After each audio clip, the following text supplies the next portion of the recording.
Olá!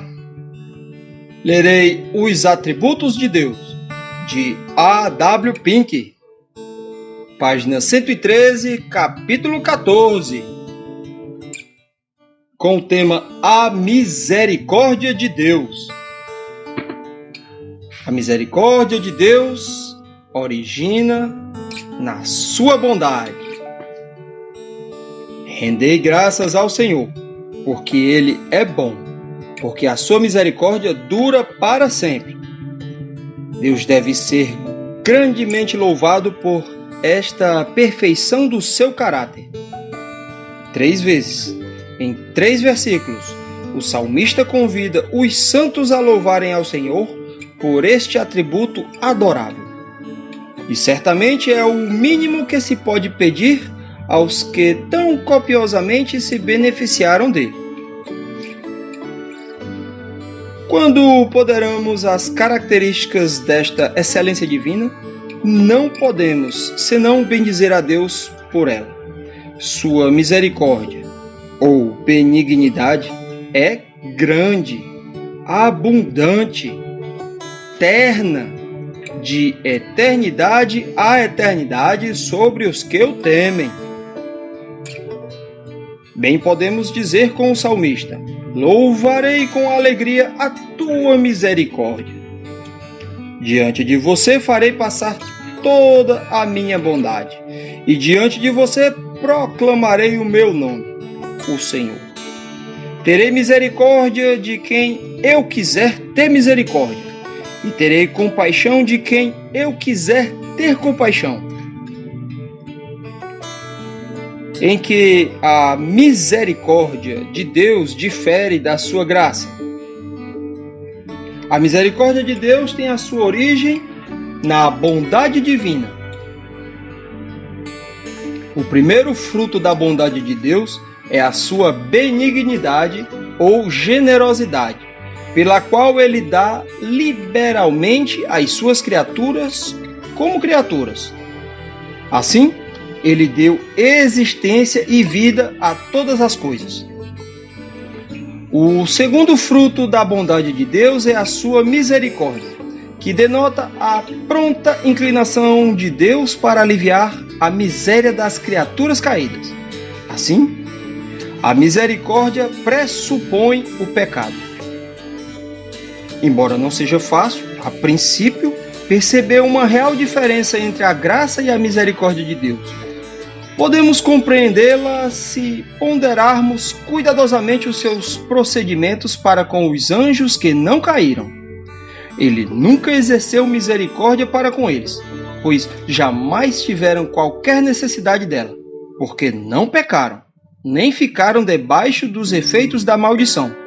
Todavia, eles são objetos da livre e soberana graça de Deus. Primeiro, porque Deus os elegeu entre toda a raça angélica. Segundo, e em consequência da sua eleição, porque foram preservados da apostasia, quando Satanás se rebelou e arrastou consigo 1/3 das hostes celestiais.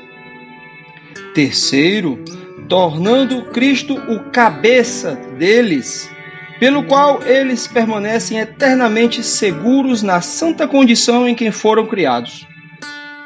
Quarto, devido à posição exaltada que lhes foi atribuída, viver na presença imediata de Deus, servi-lo constantemente em seu templo celestial, receber dele honrosas missões. Isso é graça abundante para com eles, mas não é misericórdia. No empenho em estudar a misericórdia de Deus como exposta nas Escrituras, é preciso fazer uma distinção tripla para que a palavra da verdade seja bem manejada nesse ponto. Primeiro, há uma misericórdia geral de Deus, que se estende não somente a todos os homens, quanto crentes, quanto incrédulos, mas também a toda a criação. As suas misericórdias são sobre todas as suas obras. Ele mesmo dá a todos a vida, o fôlego e as demais coisas. Deus tem compaixão da criação animal em suas necessidades e a supre de provisão adequada. Segundo, há uma misericórdia especial de Deus, exercida para com os filhos dos homens, ajudando-os e socorrendo-os, apesar de seus pecados. A esses, também, Deus supre todas as necessidades da vida, porque Ele faz raiar o seu sol sobre maus e bons e derrama chuva sobre justos e injustos.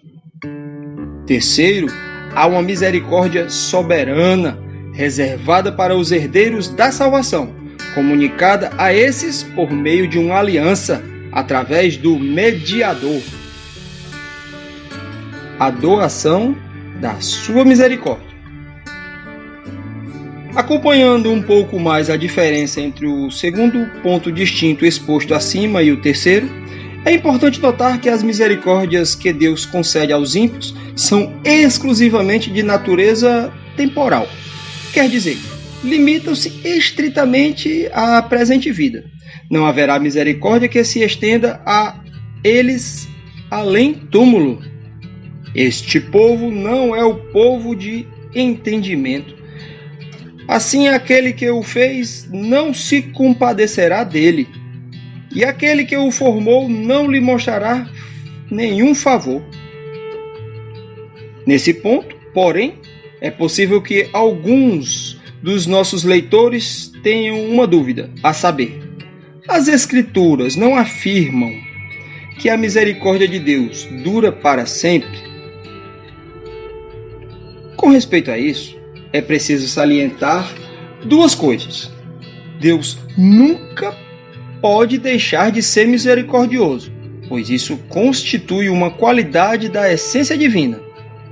Mas o exercício da sua misericórdia é regulado pela sua vontade soberana.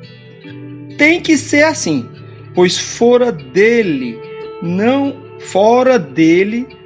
há coisa alguma que o obrigue a agir. Se houvesse essa coisa, seria suprema e Deus deixaria de ser Deus. É somente a pura graça soberana que determina o exercício da misericórdia divina. Deus afirma esse fato expressamente em Romanos 9,15. Pois ele diz a Moisés: terei misericórdia de quem eu quiser ter misericórdia. Não é a desgraça da criatura que o leva a mostrar misericórdia, pois Deus não é influenciado por coisas alheias a si mesmo, como nós somos. Se Deus fosse influenciado pela miséria objetiva dos pecadores leprosos, ele limparia e salvaria a todos. Contudo, ele não o faz. Por quê? Simplesmente porque não é do seu agrado e do seu propósito agir assim. Menos ainda são os méritos das criaturas que o levam a lhes conceder misericórdia, pois é uma contradição de termos falar em merecer misericórdia. Não por causa de atos de justiça por nós praticados, mas devido à sua misericórdia, ele nos salvou. Aqueles estando em direta antítese a essa.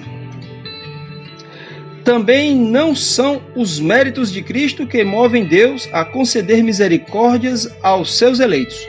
Isso seria substituir o efeito pela causa.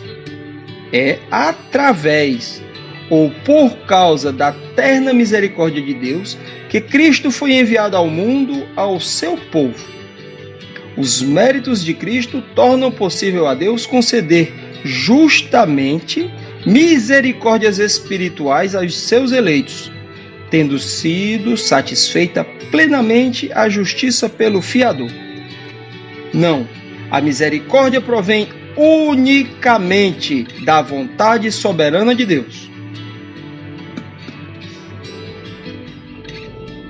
Quem receberá as misericórdias de Deus?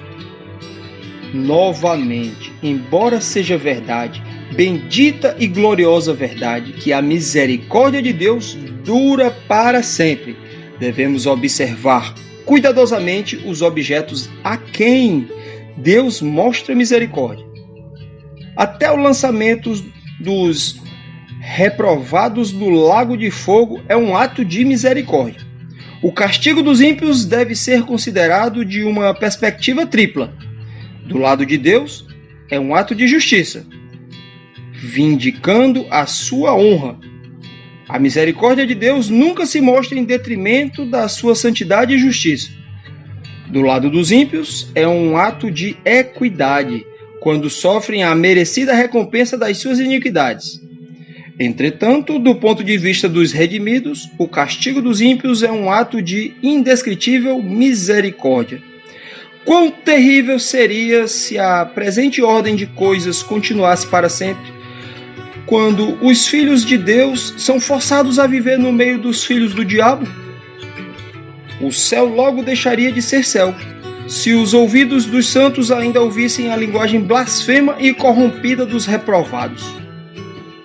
Que misericórdia! O fato de que na Nova Jerusalém não entrará coisa alguma que contamine e cometa abominação.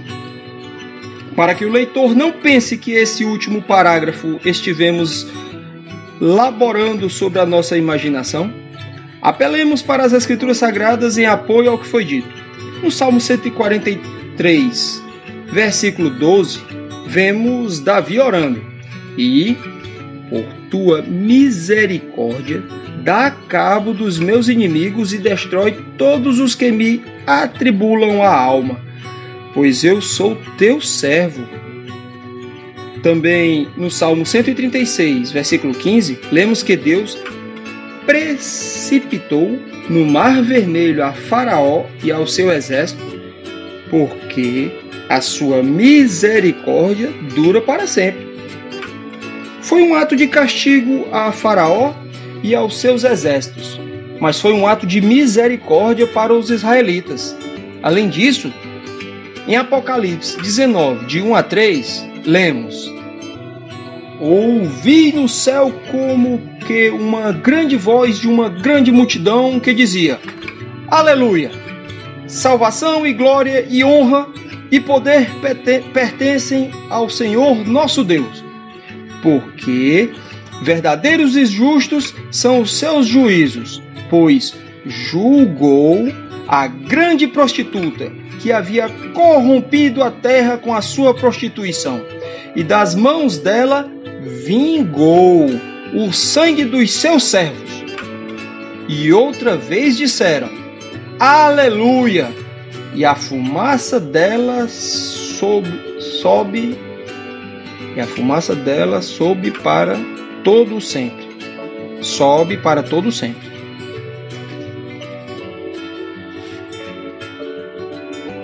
Do que acaba de ser exposto aqui, notemos como é vã a presunçosa esperança dos ímpios de que, apesar de seu contínuo desafio a Deus, contam com uma atitude misericordiosa de Deus em favor deles.